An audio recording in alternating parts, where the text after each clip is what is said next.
सार वचन राधा स्वामी वार्तिक भाग दूसरा वचन 230। जिसने नरदेही पाकर आत्म तत्व को जो इसमें असल यानी सार वस्तु है न पाया और संसार के भोगों में इस नरदेही को खोया, वो जीव पशु हैं।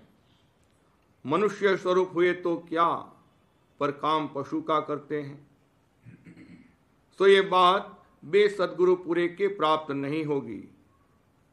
प्रथम तो सद्गुरु पूरे का मिलना मुश्किल है, और जो मिले तो भाव नहीं आता है, क्योंकि आजकल बेकों का ये हाल है कि अपने को पूर्ण ब्रह्म कहते हैं और जीवों को ज्ञान सिखाकर भरमाते हैं, और जो उनसे दरियाफ्त किया जावे कि तुमने ब्रह्म को किस युक्ति से पाया तो उसका जवाब नहीं देते हैं।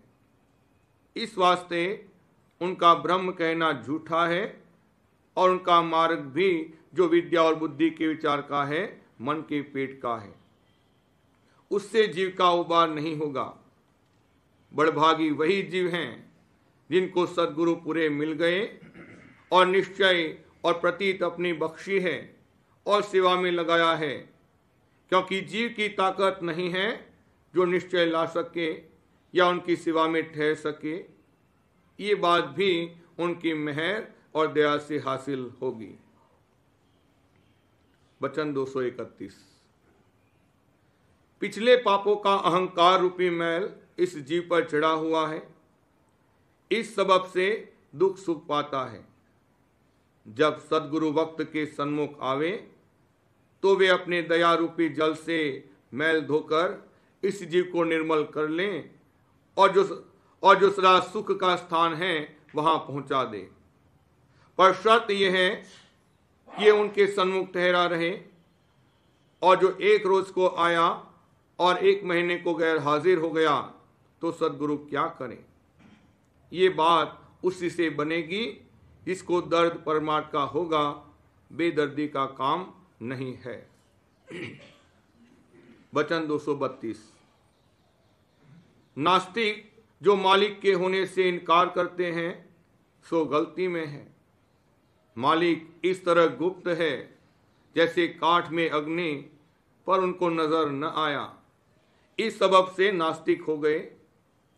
अगर सद्गुरु खोजते और उनसे जुगत लेकर अपने मन को मत कर देखते तो उनको मालिक के दर्शन की दृष्टि हासिल होती और कृतज्ञता यानी नाशुक्री के पाप से बच जाते। वचन 233। जैसे मल्यागिरी का जो दरख्त है उसके जो दूसरा दरख्त नजदीक होता है वो उसको अपने समान खुशबूदार कर लेता है, इसी तरह से जो जीव साध संग में आए वो भी संसार की तापों से बचकर एक रोज साध रूप हो जाते हैं। बड़भागी वही हैं जिनको साध संग प्राप्त है और उन्हीं की नरदेही सुफल है, और जिनको साध संग प्राप्त नहीं है और न उसकी चाह है वो पशु के समान है। नरदेही मिल गई तो क्या, उसका फल तो प्राप्त न हुआ। जैसे सुम की हालत कि हजारों रुपये पैदा करें पर खाए न खर्चे, तो ऐसे धनवान होने से क्या फायदा हुआ। अंत को जाने वो धन किसके हाथ पड़ा और क्या हुआ, और जो वासना उसके दिल में रही तो सांप बनकर बैठा, और ये नहीं हो सकता कि वासना न रहे। फिर देखो कैसी नीच योनि पाई और 84 के चक्कर में पड़ा। इसी तरह जिनको नरदेही प्राप्त है और उन्होंने उसको संतों की प्रीत और सेवा में नहीं लगाया तो अंत को 84 भोगेंगे। वचन 234। वेद मत वालों का कर्म, उपासना और ज्ञान संतों के सिर्फ कर्म स्थान तक पहुंचता है, क्योंकि संतों का कर्म बगैर त्रिकुटी तक पहुंचे पूरा नहीं होता है, और सत्यलोक तक उपासना रहती है और अनामी पद में ज्ञान प्राप्त होता है। पर संत कभी अपने को ज्ञानी नहीं कहते हैं, हमेशा भक्ति रखते हैं, और ये जो अपने को ज्ञानी कहते हैं वो असल में वाचक हैं, क्योंकि वो वक्त सवाल के जवाब नहीं दे सकते हैं कि उनको ज्ञान कैसे प्राप्त हुआ, यानी बिना कर्म और उपासना के ज्ञान का होना नहीं हो सकता है। सो उसका भेद वो बिल्कुल नहीं जानते, क्योंकि उन्होंने किया नहीं, सिर्फ पोथिया पढ़कर ज्ञान के वचन सीखे हैं। इस वास्ते झूठे ज्ञानी हैं, और जो जीव उनका वचन मानते हैं वो अपना बिगाड़ करते हैं।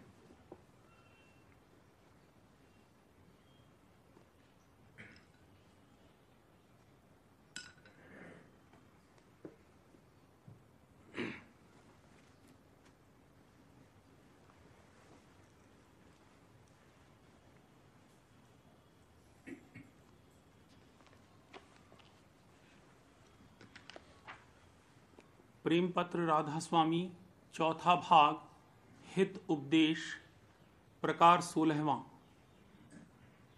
3 किस्म की शक्ति हर एक आदमी में मौजूद हैं। इनमें से 1 या 2 अक्सर लोग जगाते हैं, पर तीसरी सूरत यानी रूहानी शक्ति का थोड़ा बहुत यकीन करके जगाना हर एक आदमी पर वास्ते उसके जीव के कल्याण के मुनासिब और ज़रूर है। मालूम होवे कि हर एक शख्स में, चाहे मर्द होवे या औरत, 3 किस्म की शक्ति मौजूद हैं। पहली जिस्मानी यानी देह और इंद्रियों की शक्ति, दूसरी मन और बुद्धि की शक्ति, और तीसरी सूरत यानी रूह की शक्ति। असल में एक शक्ति रूह की है और मन और बुद्धि और इंद्रियां वगैरह औजार हैं। सो वही रूह की शक्ति अंतःकरण के मुकाम पर मन और बुद्धि का काम देती है और इंद्रियों के घाट पर इंद्रियों का काम देती है, क्योंकि जिस वक्त रूह की शक्ति खिंच जाती या सिमट जाती है, ये सब औजार बेकार हो जाते हैं। ये सब शक्तियां बगैर जगाने यानी मथन करने के पूरी पूरी नहीं जागती हैं, यानी मामूली कार्रवाई करती रहती हैं, मगर बढ़की और अचरजी कार्रवाई जब तक कि अभ्यास करके जगाई न जावे नहीं कर सकती हैं। जैसे एक गांव का आदमी या जिस किसी को कुछ सिखाया नहीं गया, सिवाय बोझा उठाने या हल जोतने या दौड़ने या बोझे के जानवरों को हाँकने के और कोई काम नहीं कर सकता, और उसकी मजदूरी भी थोड़ी होती है।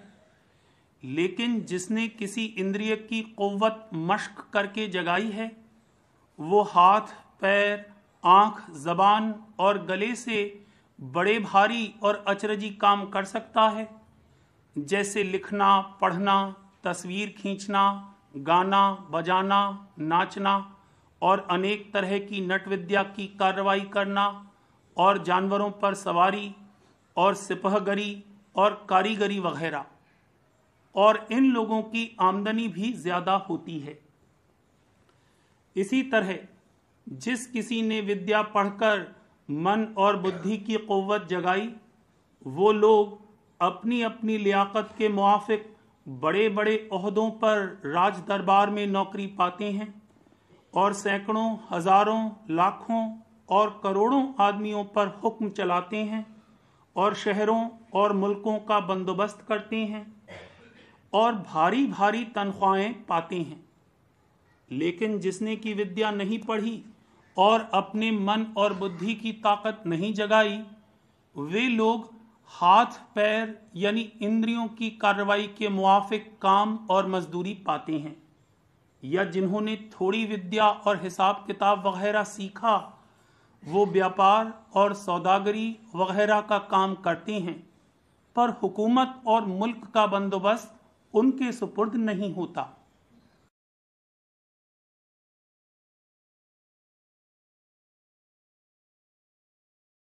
को जो कुछ की फायदे होते हैं वो संसारी हैं और उनका ठहराव थोड़े दिन के वास्ते या हद जिंदगी भर के लिए होता है।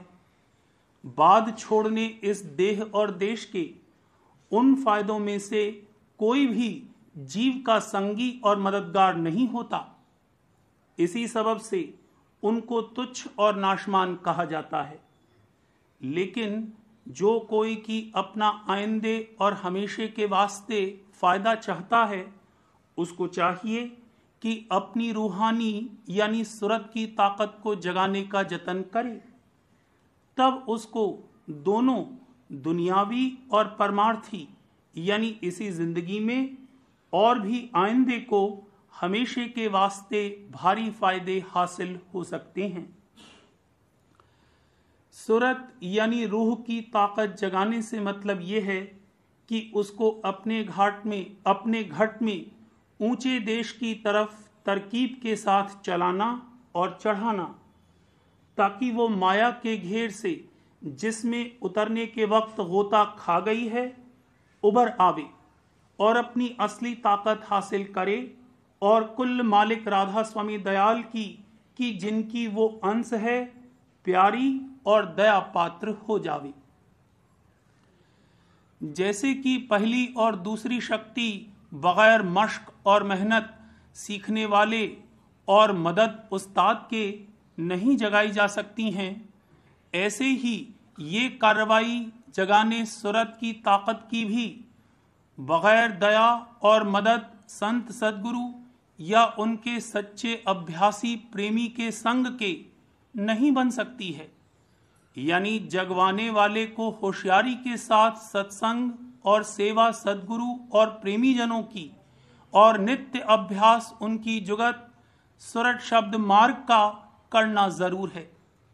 तब आहिस्ते आहिस्ते सूरत सिमटेगी और चढ़ेगी और उसकी ताकत जागती जावेगी।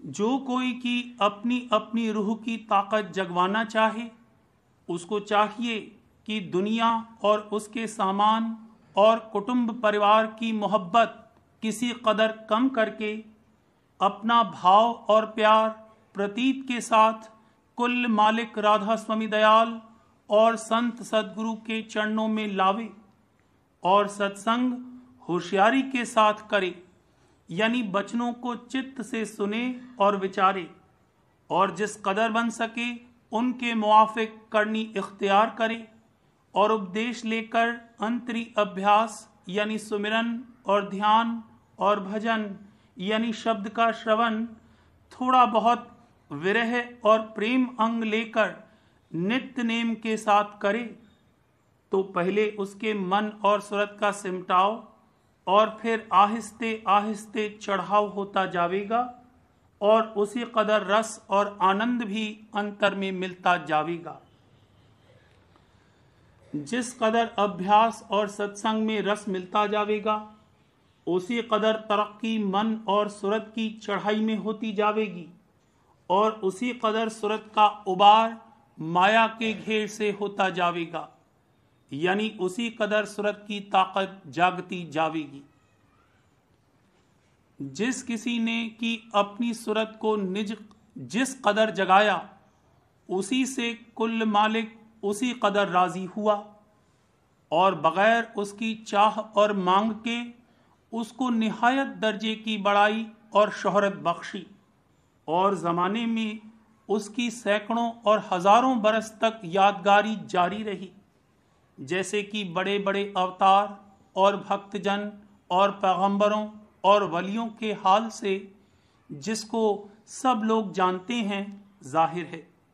यहाँ तक कि बात चोला छोड़ने के उनकी बड़ाई और पूजा और यादगारी ज्यादा से ज्यादा बढ़ती चली जाती है।